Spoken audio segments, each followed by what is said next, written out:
We love having people back on for a second time, and we have stuff we want to talk about, but the groundwork has been laid. Your episode's out there from last year, and actually when you came on, I remember I was at a conference and I was sitting on a floor of a convention center in Boston, and it was before you had launched the watch straps, before you had any celebrities on your channel outside of me and Christian and those people. You guys are celebs. But it's been great to see you grow, and we just want to catch up with you on what you've been up to and where you're going, and we'll just basically roll from there because it's been great to see you grow. Appreciate it, guys. So a lot of change since last year. For sure. Yeah. So I would like to just start with you launched your watch straps, and that was your first way to bring something into the world other than videos, and it seems like your channel has just grown kind of in concert with that growth, and you've kind of leveraged it, and it's been pretty cool to see. But what was it like bringing the watch straps out? Yeah, I think it's an interesting dynamic in comparison to content. When you're selling a product, you're thinking about it from a totally different angle. Getting a product that people are going to enjoy, also getting an infrastructure and variety of product that you can offer up that people are going to want. And then just thinking as well for me, and I mean, getting into more product is something I'm planning on. I don't want to give any secrets away, but I have something really big planned for the rest of the year.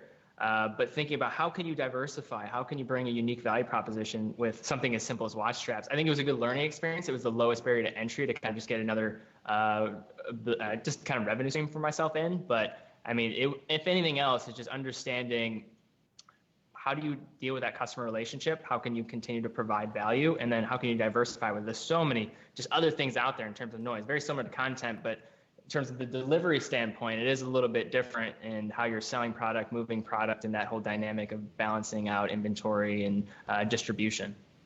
So, well, also from a time perspective too, it's like you have to sure. write videos, you have to shoot them, you have to think about customer service and shipping. Because I ordered my watch strap when they launched, and it's all handwritten. At that point, it was handwritten addresses and labels and everything, and kind of scaling that up too. So it's like, how do you divide your time between each of them? Yeah, you made a joke to me on Instagram, like, dude, why are you writing all the things? And you're right. I think that is a huge thing as well, is like, how can you scale your time? And the quickest answer for that, and I think you guys battle it just the same thing I'm battling, is your time becomes more and more valuable. You have to really analyze where you are the most valuable as an individual for getting to where you need to go, and ultimately where you're at currently. And how can you leverage that more going in the future? Is it hiring more people? Is it just shifting away from certain initiatives that you're doing? That's something I think about all the time. Yeah, I heard somebody phrase this like, as your business grows, you want to try to identify those $500 an hour tasks and eventually those $5,000 an hour tasks, and try to focus on doing those and hiring people to do the other stuff. But obviously much, much easier said than done. For sure. And I mean, you have to find, in my case, the answer was, of course, specifically finding where I'm the most valuable, but also just finding the right people, find the people that can help me and position them in an area. Like right now, there's, 3 other people working on this full time alongside me. So, that's been huge. It's been huge for leveraging my time and just what I think I probably do the best, which is more curating the content, doing a lot of the writing and kind of the creative direction of everything and kind of being that face, rather than it is, even shooting a lot of the product things and product shots. And that, for me, I probably could chug somebody in. The editing, I could have somebody come in that could do even a better job than I can. So having those realizations with yourself and being able to let go sometimes is really useful. It's really useful. And it was for me.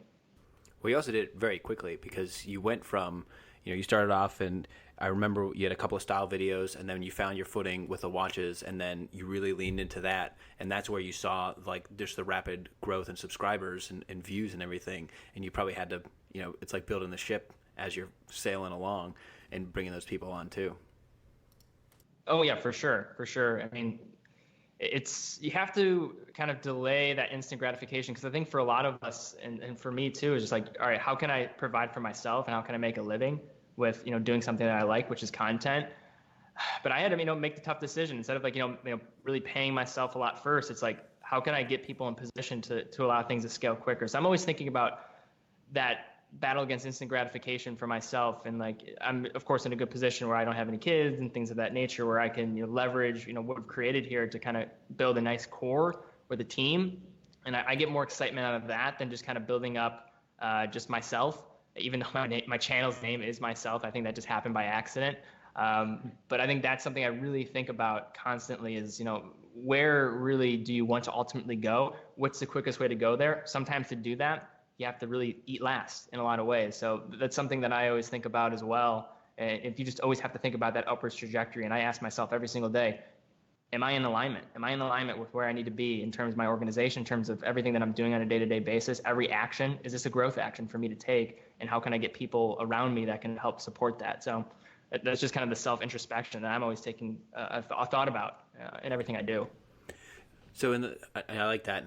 What does Simon Sinek, Leaders Eat Last? So in the last year, though, you did a Switzerland trip. You did a Bob's Watches partnership. The Facebook group is growing and active and everything. Like, what do you think in the last year? What was your highlight and what was like your low light?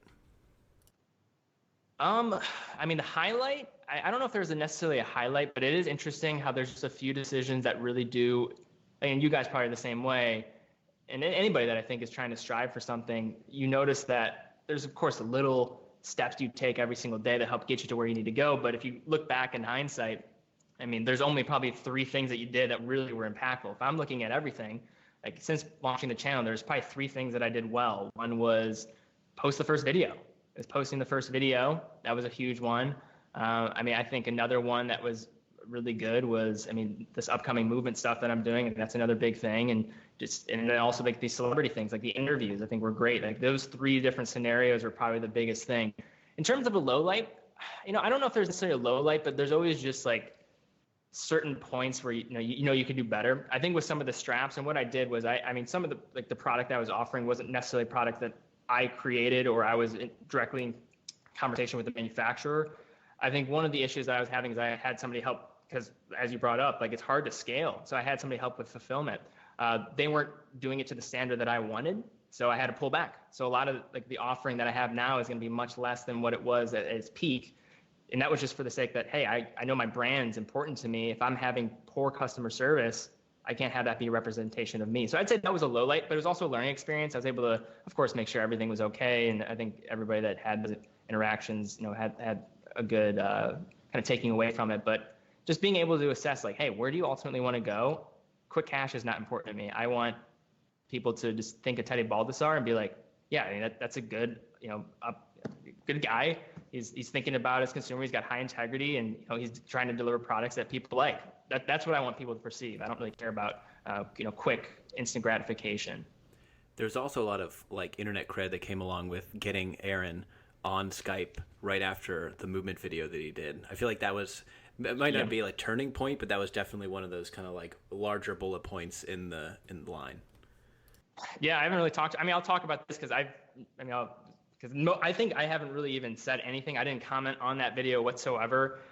I have nothing against Aaron. I've had Aaron on. I don't know what he thinks of me. I think he probably is a little mad with me, but I was very intrigued by the energy that he brought. I really thought he was going to come on and not try to go like say like, hey, it was all tongue in cheek and in that kind of nature. I thought he was going to kind of play it off a little bit more and just kind of own up to it. So I came in with this very serious attitude because I need to, because people were asking questions, and I was, of course, thinking about this as well. Like, as creators, like we're trying to find that fine line. Like if we're going to be promoting a product, it's a representation of all of us.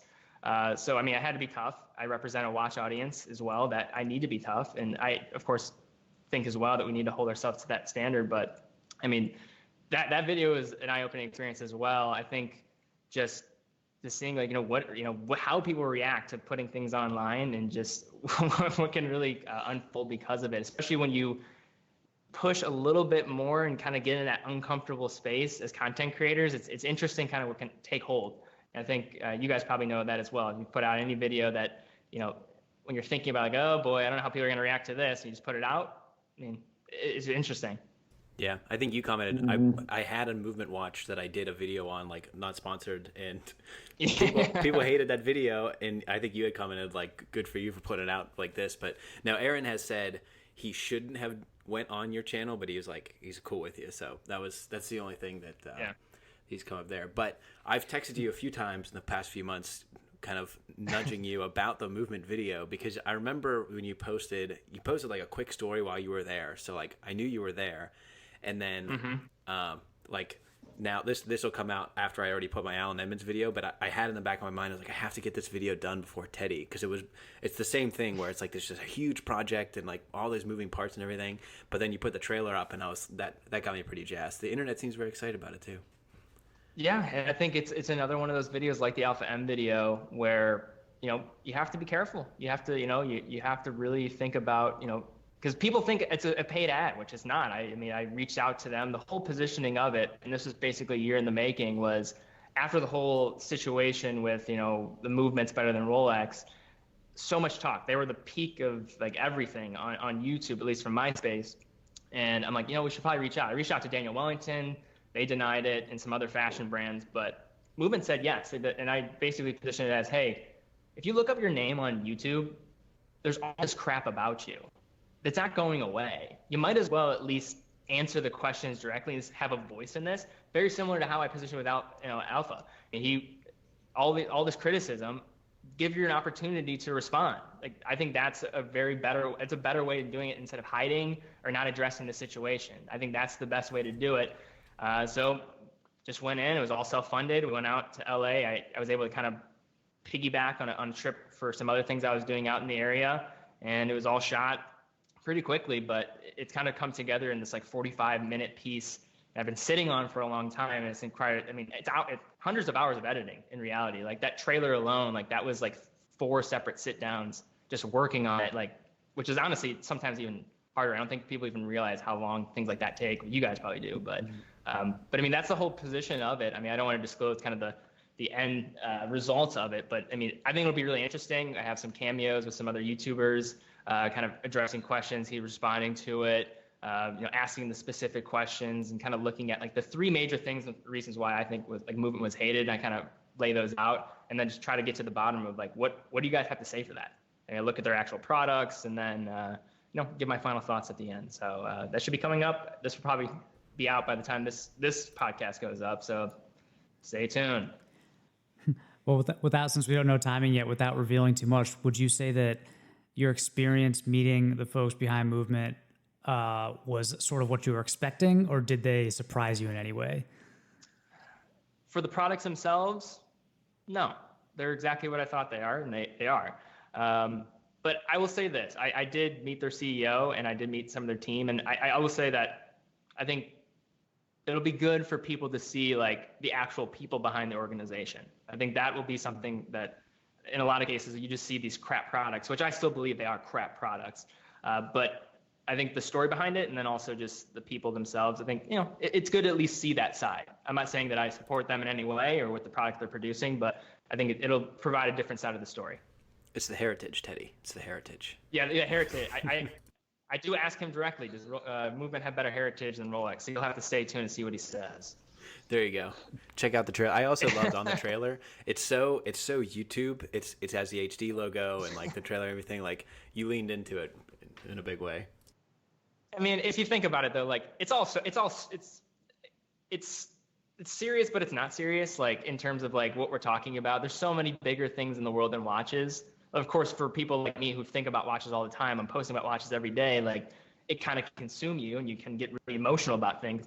But if you just take a step back, you're like, yeah, there's a lot of like crazier things happening in the world, So I think you just have some fun with it a little bit was kind of my thought as well.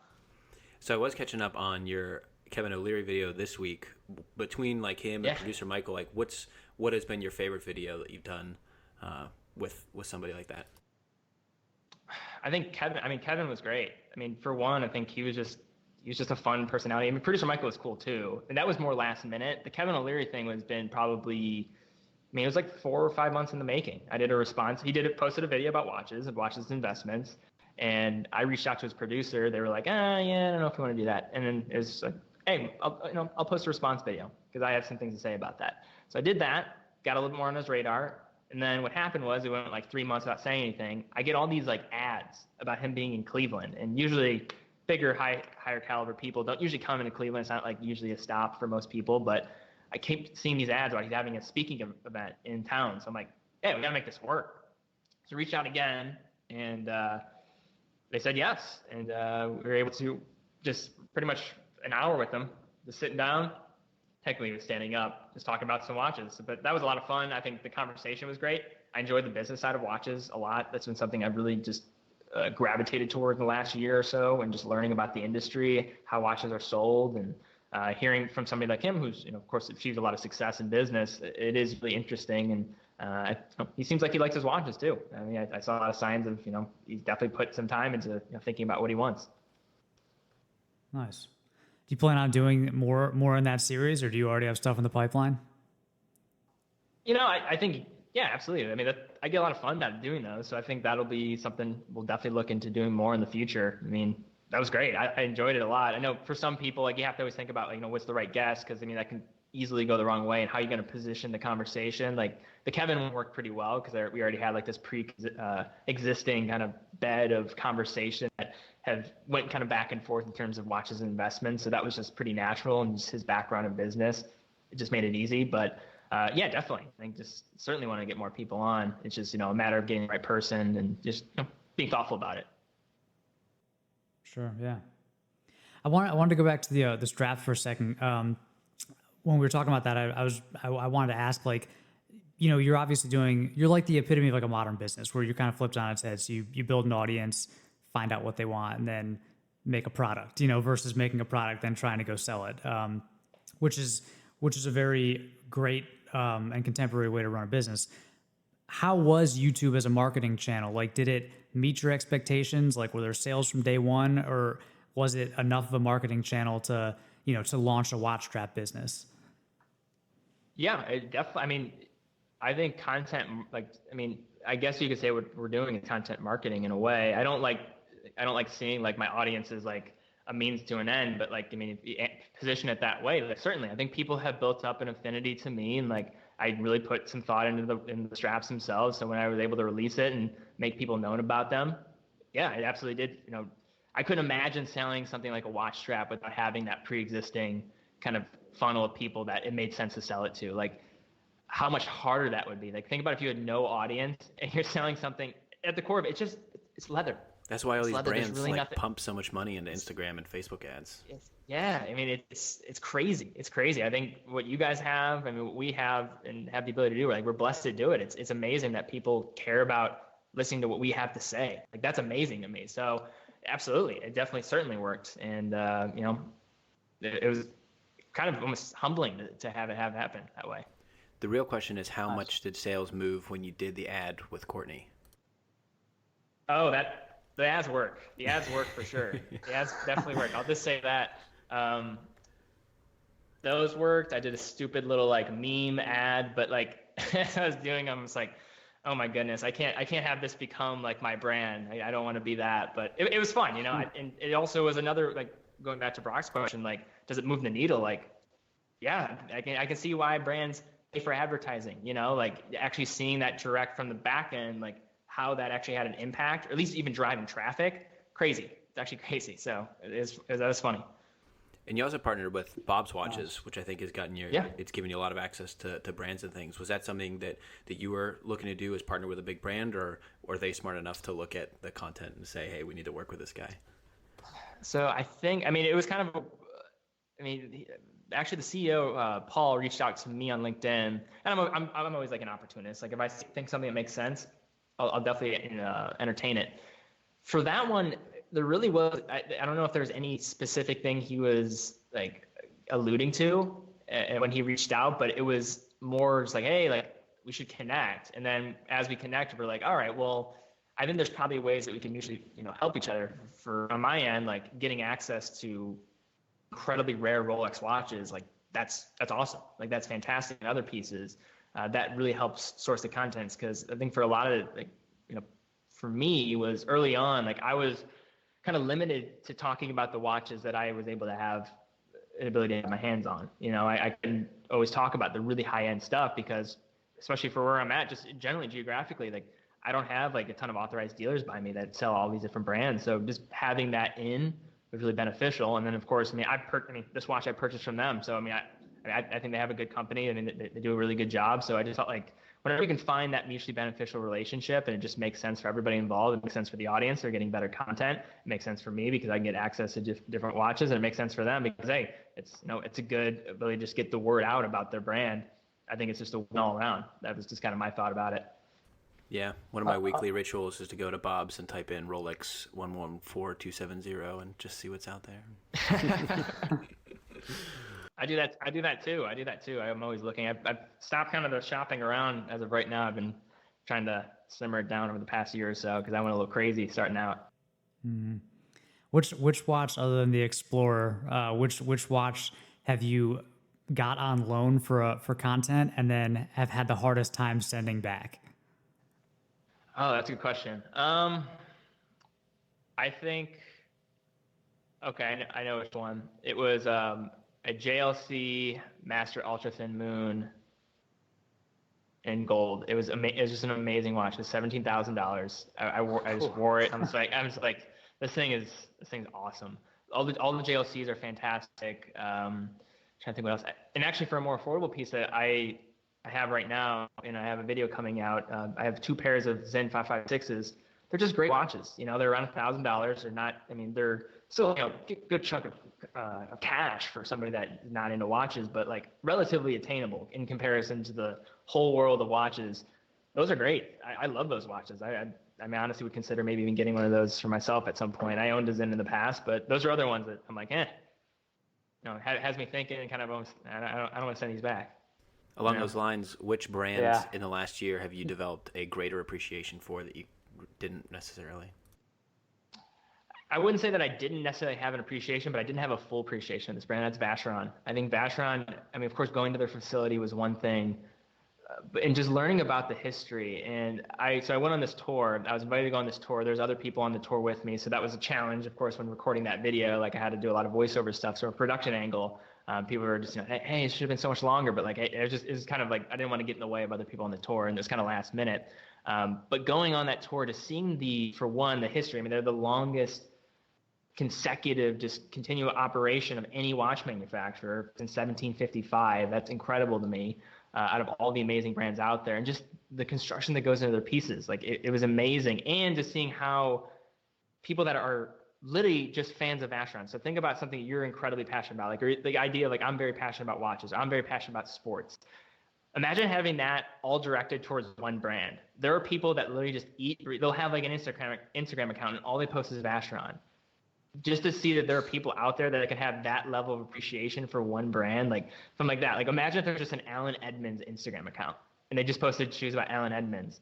I mean, I think that just goes to show the level of just depth in that brand and what they can offer, and just seeing the process and what they do in constructing their pieces and their history gain so much more respect for them. Vacheron is now on my list, you know, in the far future, just given their price, but on my list to definitely get one in the future because they're just fabulous watches and a fabulous company. Were there any brands that you maybe hadn't had experience with, and then after you did, you were like, like they're okay? Trying to think. I mean, or do you appreciate them all? I mean, the thing about that is like, and I know people say this about my channel, like, oh, Teddy, you've never, like, you always say like a lot of positive things about watches, but like, I get reached out to all the time about watch brands. Like every single, if you're a brand that's actually featured on my channel, you've already went through a ton of screening just to even get to that point. There's a reason why it's, you know, I'm saying, you know, these are really nice. So I wouldn't say that there's anything else. I mean, behind the scenes, yes, there's plenty of brands that, you know, and I won't disclose a name, but I mean, that I just see come on my table like on a day-to-day basis. And I'm like, nope, can't do that. So, but nothing really jarring, to be honest. There's nothing really jarring. I mean, there's been like specific watches that I'm like, oh man, that looks better in photos. Like for me, like, I mean, I like the Tudor Ranger a lot. I just had one of those on, but there's like certain little aspects about watches that like, they just don't necessarily translate over into like being able to wear overall. But there's not really a brand specifically like that I was like, oh no, that's horrible. It's just like little subtle things with a watch where it like doesn't work for me, or things that like, you know, stand out. That maybe like before trying them on, you're like, that could probably work. But I also have limited real estate on my wrist, and it's usually like little small things that just kind of get in the way of that. Sure. Yeah. Yeah, I can't even imagine how many brands must reach out to you. I get hit up by watch brands all the time. I'm not even a watch specific channel, you know. There's so many, man. There's so many. I don't like, and people ask me all the time, like, what do you think about this brand? Like, they keep popping up. Like, I don't know. Like, if you go in my Instagram comments, there's probably a new question every day. Hey, Teddy, what do you think about this brand? Like, dude, I've never heard of that brand. I don't know what that is. Like, and Somebody I'm pretty once said dialed that in there right were now. 7,000 brands just in Switzerland, and I was like, based on my email, I could see that. I don't know, but I felt that way about clothes. I thought I could cover like all the clothing brands, and it's like every day I'm like, I've never heard of this brand. I have no idea. Oh, I'm sure it's worse for clothing. Has to be worse. Yeah, but you get some really nice. I mean, you could do a really good Gmail filter on all these watches that come out of China, because if you just look at recuperation or there's all these like words that they use in these emails that can trigger it.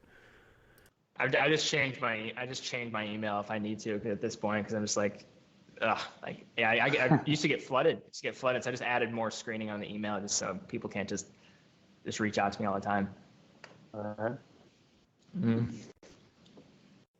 Yeah, there are some really interesting micro brands, which it's almost like, since the water is so muddied, it must be tough. Like, if you're trying to do it the right way, people will kind of lump you in, so like, oh, it's just some new fashion watch brand. But there are, a lot of micro brands who really are passionate, and they're trying to make something valuable and something with good build quality.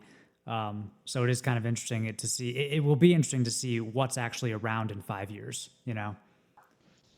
Yeah, and there's been a big boom in just the microbrand community. I think I always compare it to like microbreweries, like ton of like microbreweries is popping up. Like everybody's just making their own beer. I mean, now people in this little community, and it's the same kind of niche. Like, they're just creating their own watches, and it's hard to break through the noise, because it's very similar to when you're selling like a watch strap. You're selling a commodity until the brand means something.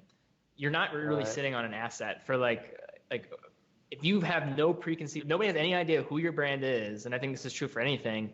Any investment in inventory is not really truly an asset. It's just simply just cost of goods, and you're just sitting on it until you get enough ability to be known and break out of obscurity where it actually starts to mean something and have value to it. Because at that point, I mean, the market can say whatever they want about it. In most cases, they say nothing and they don't buy it. Right.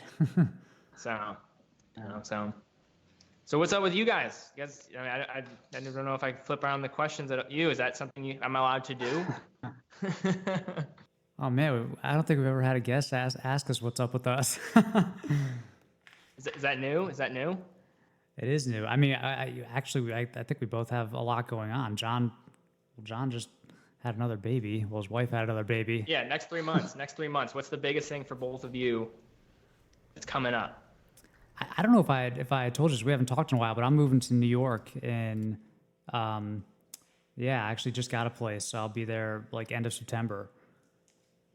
So yeah, that'll be cool. Yeah, really soon. So last time I was up there, I went to the Grand Seiko boutique, and I'm gonna be visiting that place regularly because those are nice. Yeah, I went to it in Beverly Hills. Grand Seiko's great. Yeah, don't. Yeah.